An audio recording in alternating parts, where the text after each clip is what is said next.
नमस्कार दोस्तों, स्वागत है आप सभी का आपके अपने चैनल स्टडी फॉर विन में। और आज के इस वीडियो में हम बात करने वाले हैं अल्बर्ट बंडूरा के सामाजिक अधिगम सिद्धांत के बारे में। ये वीडियो आपके लिए बहुत ही इंपॉर्टेंट होने वाला है, इसलिए इस वीडियो को लास्ट तक ज़रूर देखिएगा। और साथ ही साथ अगर आप चैनल पर पहली बार आए हैं तो प्लीज़ चैनल को सब्सक्राइब करके बेल आइकन प्रेस कर लीजिए ताकि वीडियोस की नोटिफिकेशंस आपको टाइम टू टाइम मिलते रहें। तो चलिए शुरू करते हैं हम आज का अपना टॉपिक। अल्बर्ट बंडूरा जो कि इस के प्रतिपादक हैं सिद्धांत के, जिसे हम सामाजिक अधिगम का सिद्धांत कहते हैं। ये कहाँ के निवासी थे? ये कनाडा के निवासी थे। इनका जन्म 4 दिसंबर 1925 में हुआ था और इन्होंने ये सिद्धांत दिया है 1977 में। इनकी एक पुस्तक थी social foundation thought and action.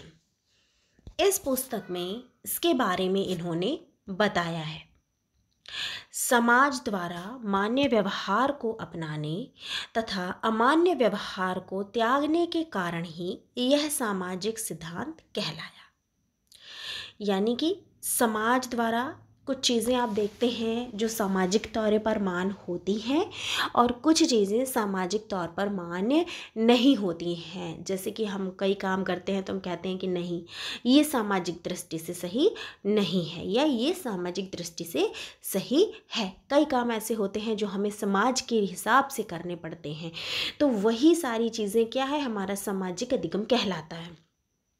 और इन्हीं सारी चीज़ों का समावेश जो है कि क्या अपनाया जाए और क्या त्यागा जाए, इसी से रिलेटेड है यह सामाजिक अधिगम सिद्धांत। सामाजिक अधिगम का अर्थ अगर हम समझें तो सामाजिक अधिगम का अर्थ क्या होता है? इसका अर्थ होता है दूसरों को देखकर उनके अनुरूप व्यवहार करने के कारण वह दूसरों के व्यवहार को अपने जीवन में उतारने तथा समाज द्वारा स्वीकृत व्यवहारों को धारण करने तथा अमान्य व्यवहारों को त्यागने का कारण ही सामाजिक अधिगम है। ठीक है, यानी कि दूसरों को देखकर कई बार हम देखते हैं, हम किसी को अपना आइडल बना लेते हैं कि हाँ, हमें उसकी तरह व्यवहार करना है, उसकी तरह हमें बनना है, उससे हमें बहुत कुछ सीखना है।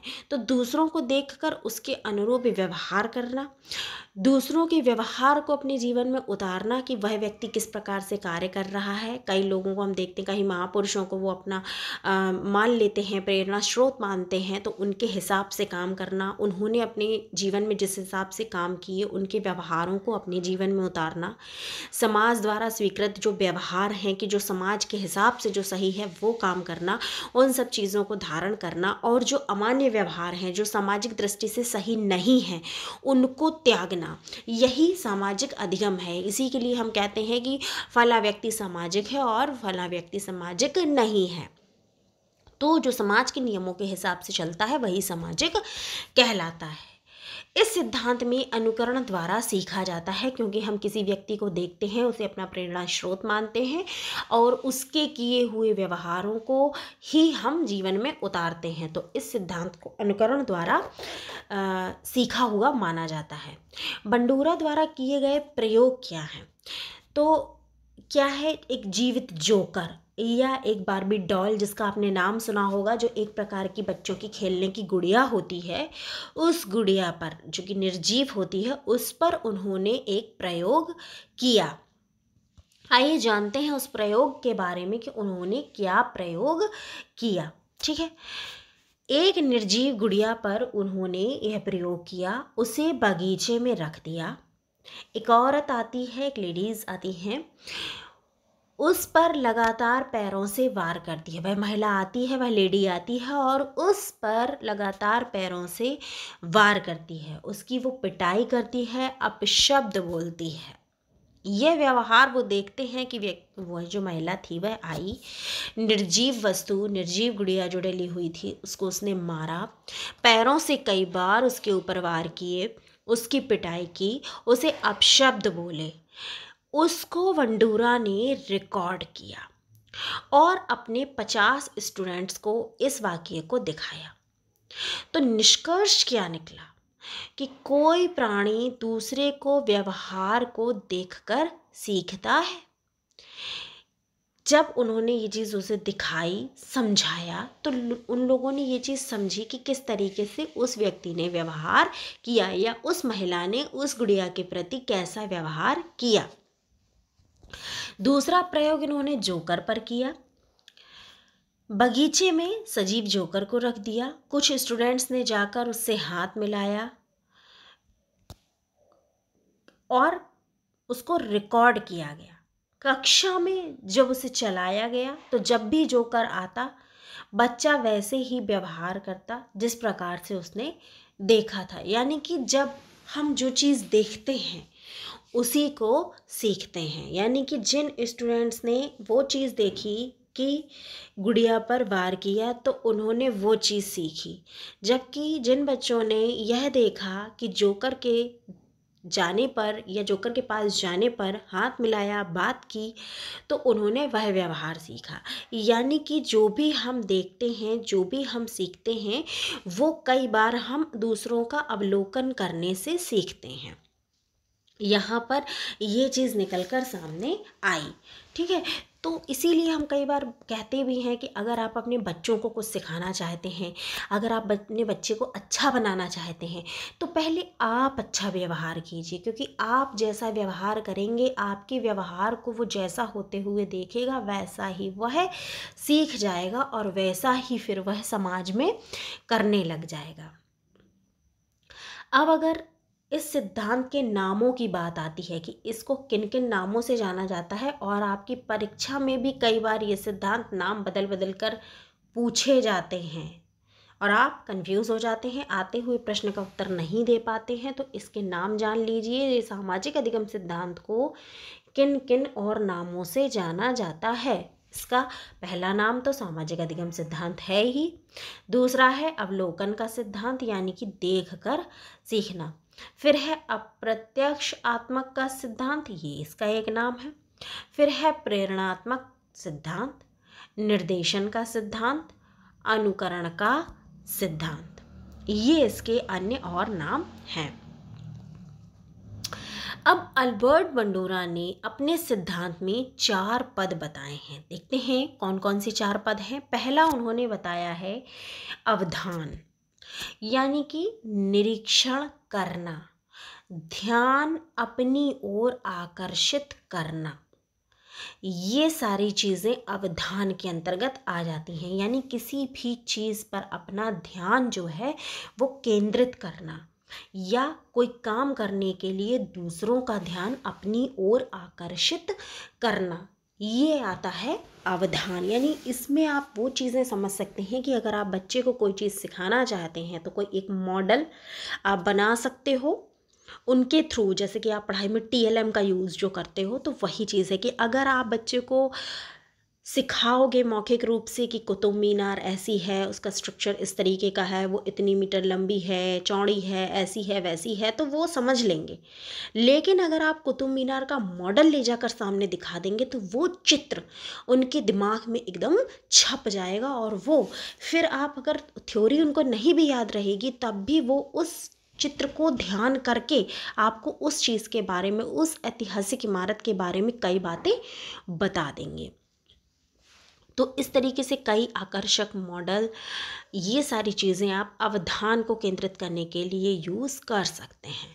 फिर आता है आपका धारण करना। इन्होंने दूसरा पद बताया है धारण, यानी व्यक्ति के व्यवहार को अपनी मस्तिष्क में प्रतिमाओं के रूप में और शाब्दिक वर्णन के रूप में ग्रहण करना, यानी उस चीज़ को धारण करना कि व्यक्ति कैसा व्यवहार कर रहा है उसी प्रकार से हम व्यवहार करें, और किस तरीके के वो वर्ड्स यूज़ कर रहा है, उन वर्ड्स को, उन शाब्दिक वर्णनों को ग्रहण करना।